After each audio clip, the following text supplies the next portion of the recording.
جو لوگ یہ پلاننگ کر رہے تھے کرتے رہے ہیں اور دوسروں کو بدنام کرنے کے لیے، عمران خان کو بدنام کرنے کے لیے، چاہے جعلی ہو چاہے جو بھی ہو، میں اپنا ذاتی طور پر یہ سمجھتا ہوں کہ عمران خان کے خلاف جو آڈیو جو بنائی گئی ہیں وہ شاید جوڑ کے بنائی گئی ہیں. مگر اب اس بات کا کون جواب دے گا؟ وہ جو جنرل فیض حمید اور جنرل باجوہ کے خلاف آڈیو ویڈیو لیکس ہو رہی ہیں اور پاکستان کی بڑی بڑی نامور ماڈلز کے اور اداکاروں کے نام لیے جا رہے ہیں، جن میں سجل علی بھی ہیں، جن میں ماہرہ خان بھی ہیں، مہوش حیات بھی ہیں، کبرا خان بھی ہیں. مجھے بتائیں کہ ہر زبان کے اوپر اب اس وقت یہی کچھ چل رہا ہے. اور پھر دیکھیں کہ میجر راجہ عادل نے بھی اس کے اوپر بات کی ہے، اور وہ بعض اوقات جب بات کرتے ہیں تو پھر وہ سورس کا حوالہ دیتے ہیں، اور پھر وہ یہ کہتے ہیں کہ میرے جو سورس ہیں وہ اس وقت موجودہ ایکٹیو لوگ ہیں جو اس وقت سروس کے اندر ہیں، اور وہ میرے سورس ہیں. اور پھر اس حوالے سے وہ ایک نہیں کئی چیزوں کو لیک کرتا ہے میجر عادل راجہ جو ہے. اور پھر یہ بات بھی جب میجر عادل راجہ نے کی ہے، آپ ذرا خود بھی سن لیں کہ میجر عادل راجہ اس بارے میں کیا کہنا چاہ رہے ہیں. بتاتا ہوں کہ یہ دونوں جو ہے، اس میں کہا یہ جا رہا ہے کہ ٹاپ ماڈلز پاکستان کی ایکٹرز جو ہیں وہ پاکستان کے جو آئی ایس آئی کے سیف ہاؤسز ہیں اور بی میس ہیں ان کے اندر آ کے ٹھہرتی تھی، اور وہ استعمال کی جاتی تھی جنرل فیض حمید کی طرف اور جنرل باجوہ کی طرف. ذرائع کا یہ دعویٰ ہے کہ یہ لوگ بھی استعمال کرتے تھے، اور ان کے علاوہ باقی لوگوں کو بلایا جب جاتا تھا، سیاستدانوں وغیرہ کو، تو ان کی ویڈیوز بنائی جاتی تھی. یہ ایک بڑے ہی گھٹیا اور گھنونا گندا منصوبہ ہے جو بھی اس کام کو کرتا ہے. سچ ہے یا جھوٹ ہے اس بات سے قطع نظر اس کام کو رک جانا چاہیے. یہ کام نہیں ہونا چاہیے. اس سے ہمارے ملک کی، ہماری قوم کی، ہماری آنے والی نسل کی تباہی ہے. تباہی کے علاوہ کچھ بھی نہیں ہے. اس قسم کا گندا مواد جب گھروں تک پہنچ جائے گا، نوجوانوں تک، نوجوان لڑکیوں بچیوں تک پہنچے گا، بچوں تک پہنچے گا، تو مجھے بتائیں کہ پاکستان کا اخلاق کہاں جائے گا، پاکستان کے بچوں کا کردار کہاں جائے گا. اور پھر جب یہ میسج ملنا شروع ہو جائے گا کہ پاکستان کے سٹارز جو ہیں، پاکستان کے چوٹی کے لوگ، پاکستان کے وہ لوگ کہ جن کے اوپر بہت بڑی بڑی ذمہ داریاں آئی تھیں یا ہیں، تو اگر ان کے حوالے سے اس قسم کی آڈیو ویڈیو لیکس کر کے نشر کی جائیں گی اور میڈیا کے اوپر چلائی جائیں گی، تو مجھے بتائیں کہ پھر پیچھے رہ کیا جائے گا. لہٰذا اس سلسلے کو اب بند ہونا چاہیے. میں تو اس کے سخت خلاف ہوں. یہ کام چاہے جنرل باجوہ کے خلاف ہو، چاہے عمران خان کے خلاف ہو، چاہے مریم نواز کے خلاف ہو، اس کام کو اب مزید نہیں چلنا چاہیے. ہم سب کو مل کر، اور خصوصی طور پر جو پارٹی کے سربراہان ہیں جیسے شہباز شریف ہے، مریم ہے، نواز شریف ہے، آصف زرداری ہے، بلاول ہے، اور خاص کر کے مولانا فضل الرحمان تو کبھی بات ہی نہیں کرتے اس طرح کی باتوں کے اوپر. نہ ان کو مہنگائی سے غرض ہے، نہ ان کو پاکستان کے اندر کسی کرپشن سے غرض ہے، نہ ان کو کسی پاکستان کا جو بھی کوئی امیج خراب ہو رہا ہے نہ ان سے اس کو تعلق ہے. ان کو تعلق ہے تو صرف وزارت لینے سے، وہ لے کے ایک طرف خاموش ہو کے تو بیٹھ چکے ہیں. میں سمجھتا ہوں کہ تمام جماعتوں کو بشمول پی ٹی آئی کے لیڈروں کو اس بات کی حوصلہ شکنی کرنی چاہیے. سپریم کورٹ کو اس کے اوپر ایکشن لینا چاہیے. سپریم کورٹ کو چاہیے کہ سو موٹو ایکشن لے کر تو اس قسم کی ویڈیو نشر کرنے والوں کے خلاف کارروائی کی جائے، قانون سازی کی جائے، اور ایسے لوگوں کو کیفر کردار تک پہنچایا جائے کہ جو ہمارے بڑے بڑے لوگوں کی اس قسم کی آڈیو ویڈیو لیکس کر رہے ہیں، تو ان تک قانون کی گرفت ہونی چاہیے، ان تک قانون کا ہاتھ ان کے گریبان تک جانا چاہیے. مگر یہ تب ہی ہوگا کہ جب پاکستان کی تمام جماعتیں بشمول سپریم کورٹ اور آرمی چیف اس چیز کے اوپر ایک ہو کر اور ایسے لوگوں کا محاسبہ کریں گے، پیچھا کریں گے، ان کو گرفتار کریں گے، ان کو سزائیں دیں گے، تو پھر شاید جا کے یہ سلسلہ ختم ہوگا. یہ سلسلہ جنہوں نے بھی شروع کیا ہے وہ شاید کسی کو بدنام کرنے کے لیے تو کر رہے ہیں، مگر وہ یہ نہیں سوچ رہے کہ اس سے ہماری نوجوان نسل کتنی تباہی کی طرف جا رہی ہے، اس سے ہمارا ملک کا امیج کتنا خراب ہو رہا ہے. لہٰذا اس کا سد باب کرنا بڑا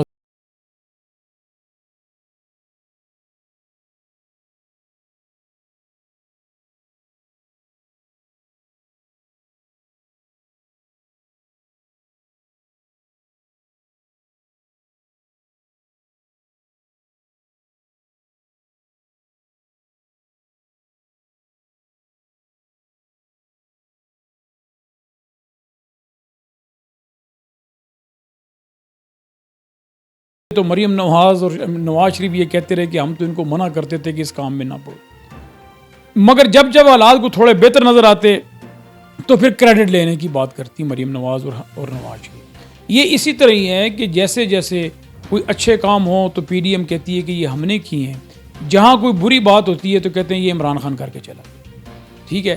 تو اچھا وہ کہتے ہیں نا، اب میٹھا میٹھا ہپ ہپ اور کڑوا کڑوا تھو تھو، تو اب مریم نواز کو بالآخر مسلم لیگ نون کی سینئر وائس پریزیڈنٹ بنا دیا گیا۔ مریم نواز کو چیف آرگنائزر مسلم لیگ نون پاکستان بنا دیا گیا۔ بیسیکلی مسلم لیگ نون کی جو تنظیم سازی ہے وہ اب مریم نواز کے ہاتھ میں آ گئی۔ مسلم لیگ نون کی پارٹی کی جو بھی صورتحال ہے اس کی ہولی سولی انچارج اب مریم نواز بنا دی گئی ہیں اور شہباز شریف کے دستخطوں سے بنائی گئی ہیں۔ ظاہر ہے شہباز شریف کو اوپر سے حکم آیا ہوگا کہ بھئی آپ نے یہ کام کرنا ہے، تو شہباز شریف نے کیا کرنا ہے؟ اب لانچ کرنے کی کوشش کی گئی سلمان شہباز کو، مگر لگتا ہے کہ وہ ایک ہی بیان دینے کے بعد خاموش کسی کونے میں جا کے تو بیٹھ گئے۔ حمزہ شہباز کافی عرصے سے گمنامی کی زندگی میں اور بالکل کہیں پر خفیہ بیٹھے ہوئے ہیں، اور کبھی کسی نے پوچھا بھی نہیں کہ حمزہ شہباز کہاں چلے گئے۔ تو بجائے اس کے کہ حمزہ شہباز کو بنایا جاتا یا کسی اور کو اس طرح بنایا جاتا، بالآخر کرہ جو ہے وہ مریم نواز کے ہاتھ میں آیا۔ ناظرین آپ دیکھیں کہ مریم نواز کے ماضی کو دیکھیں کہ جب مریم نواز پاکستان میں تھی تو ضمنی الیکشن جتنے بھی ہوئے مریم نواز ہی اس کی انچارج تھی، مریم نواز ہی اس کو کنٹرول اور ہینڈل کر رہی تھی۔ اب دیکھیں کہ کیسے ضمنی الیکشن پی ٹی آئی نے جیتا اور مریم نواز منہ دیکھتی رہے گی۔ اسی طرح مریم نواز کے جو بیانات آتے رہے، مریم نواز کی جو گفتگو آتی رہی، پریس ٹاکس آتی رہی، وہ ساری کی ساری آنے کے بعد عمران خان کی مقبولیت میں اور اضافہ ہوتا گیا۔ مریم نواز اتنے غصے میں ہوتی ہیں، اتنی انتقامی سوچ کے اندر ہوتی ہیں کہ جب وہ گفتگو کرتی ہیں تو ان کی گفتگو سے، ان کی آنکھوں سے، ان کے لہجے سے نفرت ہی نفرت جھلکتی ہے، نفرت ہی نفرت نظر آتی ہے۔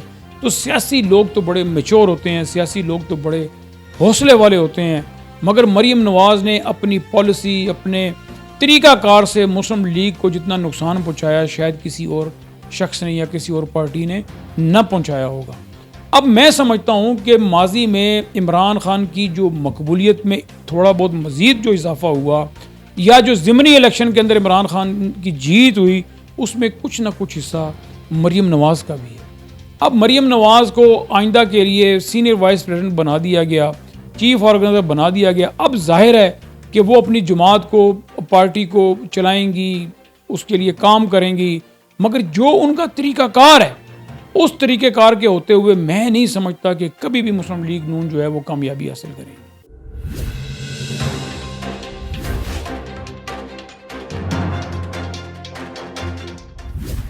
پیپلز پارٹی کا جو توپوں کا رخ ہے وہ نون کی طرف ہونا ہی ہونا تھا۔ حسن مرتضیٰ جو کہہ رہے ہیں وہ غلط تو نہیں کہہ رہے، ان کی بات میں سچائی ہے۔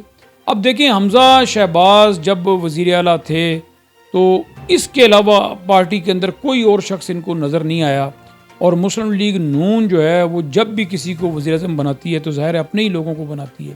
جب نواز شریف وزیر اعظم تھے تو شہباز شریف کو وزیر اعلیٰ بنایا، اور کاف لیگ کے اس وقت چودھری پرویز الہی سے وعدہ کرنے کے باوجود ان کو ناراض کیا۔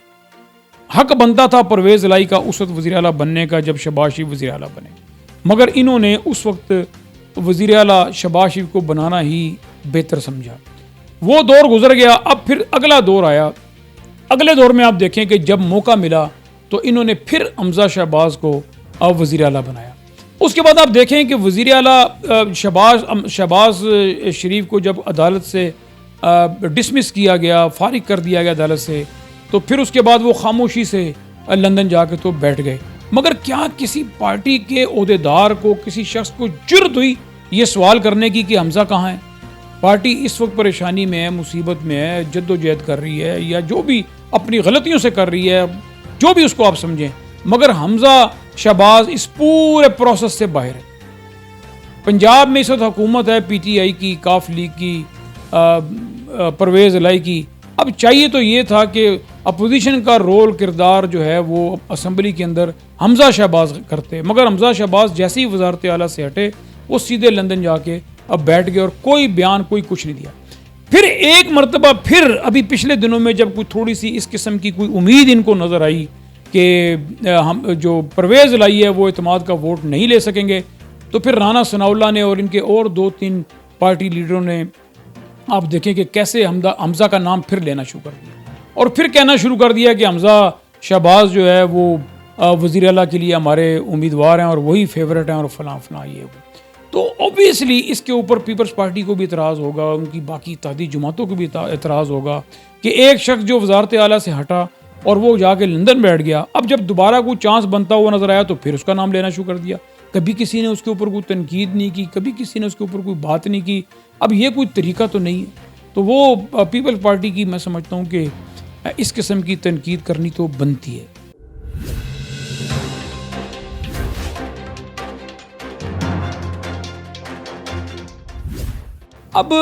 ابھی دیکھیں کہ شہباز شریف نے جب حکومت سنبھالی 3.5 سال اس سے پہلے عمران خان کی حکومت میں لوڈ شیڈنگ کا نام و نشان نہیں تھا۔ اب یقین کریں کہ ہم نے اور بہت سے لوگوں نے یو پی ایس بیچ دیے، یو پی ایس بند کر دیے، یو پی ایس اتار دیے۔ یہ تھا وہ 3 سالہ عمران خان کا دور کہ جہاں لوڈ شیڈنگ صفر ہو کے رہ گئی تھی، ہے ہی نہیں تھی لوڈ شیڈنگ۔ پھر جب انہوں نے عمران خان سے اقتدار چھینا تو اس کے بعد پہلے دن سے لوڈ شیڈنگ شروع ہو گئی بجلی کی، اور اس کا جواب کیا دیا گیا، جواز کیا پیش کیا گیا کہ عمران خان کے دور میں بجلی کے کارخانوں کی مرمت نہیں ہوئی، بجلی کے کارخانے بند پڑے ہوئے تھے، اب انہوں نے بجلی کے کارخانوں کی مرمت نہیں کی تو اس لیے لوڈ شیڈنگ شروع ہو گئی اور ہم اس پر جلد قابو پا لیں گے۔ بجلی کے کارخانوں کی مرمت شروع کر دی گئی، یعنی کہ ایک دن میں عمران خان کی جیسی حکومت کی اگلے دن لوڈ شیڈنگ شروع ہو گئی، تو کیا ایک دن کے اندر بجلی کے کارخانے سارے بند ہو گئے؟ اور پھر آج ان کو 8-9 مہینے ہو گئے ہیں، وہ بجلی کے کارخانے جن کی یہ مرمت کر رہے تھے ان کا کیا بنا؟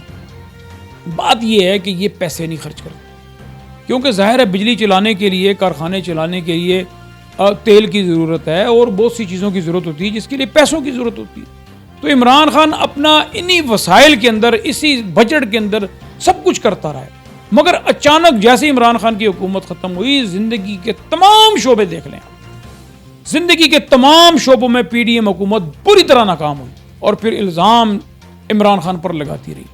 ابھی انہوں نے نئی کوئی باتیں نکال لی ہیں کہ 8 بجے 8:30 بجے بازار بند ہونا شروع ہو جائیں گے، ہم کوئی انرجی سیور بلب لا رہے ہیں، اور جو لوگ وہ جو براؤن بلب ہوتے ہیں وہ اگر لگائیں گے تو وہ پابندی ہوگی، اس کے اوپر سزا دی جائے گی، اور 10 بجے شادی ہال بند ہو جائیں گے۔ پھر موٹر سائیکل جو ہیں وہ ہم ایسے نکالیں گے کہ جو چارج ہوا کریں گے بجلی سے۔ تو اب کیا باتیں کر رہے ہیں؟ آپ کو 6 مہینے بھی نہیں رہتے، ابھی 3-4 مہینوں میں آپ نے چلے جانا ہے۔ پالیسیاں بنا رہے ہیں 5 سال کی، اور وہ بھی بغیر ہوا میں تیر چلا رہے ہیں۔ آپ یہ موٹر سائیکل کی چارجنگ اور یہ بلبوں والا نظام اور یہ 8 بجے دکانیں، دونوں صوبوں نے، کے پی کے اور پنجاب نے، ان کی اس قسم کی بجلی کی بچت کے حوالے سے، توانائی کی بچت کے حوالے سے ان باتوں کو ریجیکٹ کر دیا ہے، رد کر دیا ہے۔ اور دیکھیں کہ سرکاری سطح کے اوپر انہوں نے کوئی ایسی پالیسی نہیں بنائی کہ سرکاری دفتروں کے اندر کیا جائے گا۔ جو باتیں کی جا رہی ہیں وہ صرف ہوا میں تیر ہیں، عمل اس کے اوپر کہیں بھی نہیں ہے۔ کسی بھی بات کے اوپر انہوں نے ابھی تک کوئی عمل نہیں کیا۔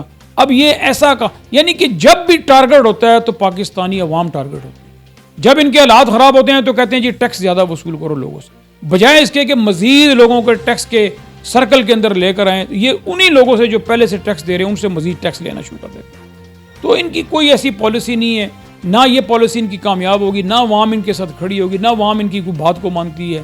بجلی کے کارخانے ان کو لگانے چاہیے، بجلی کے اوپر ان کو کام کرنا چاہیے، وہاں بھی کوئی کام نہیں ہے۔ ناظرین اب تک اتنا ہی، آپ اپنا خیال رکھیے گا، اپنے چینل کا بھی خیال رکھیے گا۔ اللہ آپ کا حامی و ناصر۔